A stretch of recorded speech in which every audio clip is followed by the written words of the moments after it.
నా పేరు జుబేదా. మేము ఉండేది కావలిలోను. ఇది మా పూర్వీకుల ఆస్తి. దూర్ లక్ష్మీనారాయణ అనే వ్యక్తి కబ్జా చేసున్నాడు. అతని తరపున ఈ వైసీపీ పార్టీ తరపున ఇతను కలిసి మా మీద చంపేయాలని దాడి చేశారు. నిన్న అది అన్ని సామాన్లని మా మీద వేసేసి దోసేసి గాయపరిచేశారు. ఈ రకంగా వాడోళ్ళని పిలిపించి ఈ రకంగా కొట్టించి అంతా ఇచ్చేసి మా మీద చంపేయాలని దాడి చేస్తున్నాడు. మాకు ప్రాణహాని ఉంది అతని తరపున. మేము ఉండేది ఇక్కడ 5 మంది, నలుగురు ఆడోళ్ళమే. ఏ టైంలో ఆ టైంలో వాళ్ళు వచ్చి కూడా మాకు చంపేయాలని చూస్తున్నారు. ప్రాణహాని ఉంది అతని తరపున.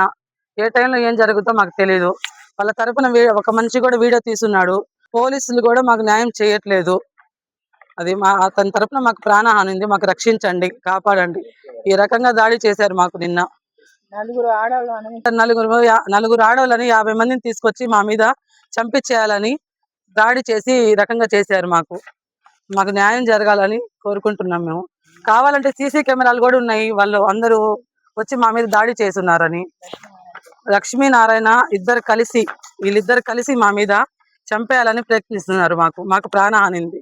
వీళ్ళ తరపున మెయిన్ ప్రాణహాని. లేస్తే ఇతను ఒకటే మాట అంటున్నాడు, నేను వైసీపీ తరపున మనిషిని. వైసీపీ ఇప్పుడు నా పార్టీ కానీ ఉండుంటే ఈ పార్టీకి మీకు లేపేసే వాళ్ళము.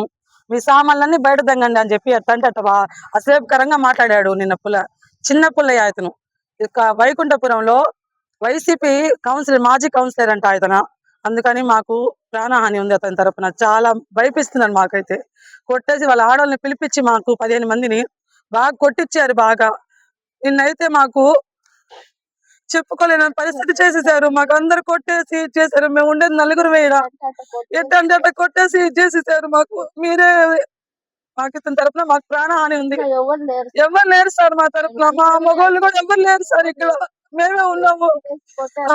దానికేసి ఆ కమ్మిలకేసి కొట్టారు సార్. మాకు అందులో బండి వేసేసేయండి, చంపేసేయండి అని చెప్పి ఇతను చెప్తున్నాడు. అదేమంటే వైసీపీ పార్టీ తరపున మాట్లాడుతున్నాడు సార్. వైసీపీ తరపున అని మాట్లాడుతున్నారు. ఈ పార్టీకి మా పార్టీ కానీ ఉండుంటే మీకు ఎప్పుడో లేపేసే వాళ్ళము. మీ సామాన్లన్నీ బయట దంగండి అని చెప్పి మాట్లాడుతున్నారు సార్. ఇది మాకు ఎవరు లేదు సార్. మేము పేదవాళ్ళమని మాకు మోసం చేస్తున్నారు. లేదంటే మేము ముస్లిమ్స్ అని మోసం చేస్తున్నాం. మాకు తెలియట్లేదు సార్. మాకైతే అన్యాయం జరుగుతుంది. చంపేస్తారని భయం వేస్తుంది సార్. మాకైతే ఇక్కడ ఉన్నవాళ్ళు ఇక్కడ అందరూ ఒకటైపోయి మా మీదకి వచ్చేస్తున్నారు. అది